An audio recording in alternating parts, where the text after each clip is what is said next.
আমার ভাবতেও অবাক লাগে, অনেক শিক্ষিত অশিক্ষিত মানুষ আছে যারা আমার মতন রাজনৈতিক বোঝে না ঠিকই, কিন্তু আফসোসের বিষয় হলো তারা রাজনৈতিক তো বোঝে না, রাজনৈতিক দলগুলোর হিস্ট্রিও জানে না এবং ইসলাম সম্পর্কে তাদের কোনো ধারণা নেই। যে পলিটিক্স বিশ্বে চলতেছে এটার সাথে ইসলামের যে কোনো সম্পর্ক নেই বলা যেতে পারে।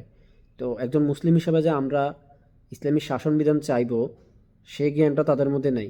কিন্তু সেটা তো নেই, তারই সাথে আফসোসের বিষয় হলো তারা কি করে, এই কিছু যে দলগুলো আছে যেগুলো মানে বলা যেতে পারে যে চেয়ারে বসার যোগ্য না সে চেয়ারে বসে আছে।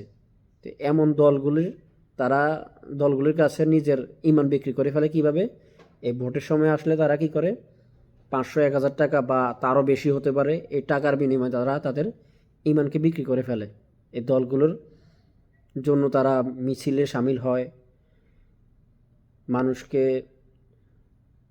আহ, বোঝায় এই করব সেই করব, কিন্তু দিন শেষে আসলে কিছুই হয় না। আমরা দেখে আসছি বিগত 17 বছর আগে ধরে দেখে আসতেছি যে ফ্যাসিস্ট সরকার ছিল, তারা কি করছিল, তাদের উত্তরসূরি বলা যেতে পারে একটা দল, আমি আর নাম উল্লেখ করব না, আপনারা ভালো করেই জানেন। তো এই ধরনের দলগুলোর তারা গোলামি করে বা তাদের কাছে তাদের ইমান বিক্রি করে ফেলে, এটা খুবই লজ্জাজনক বিষয়।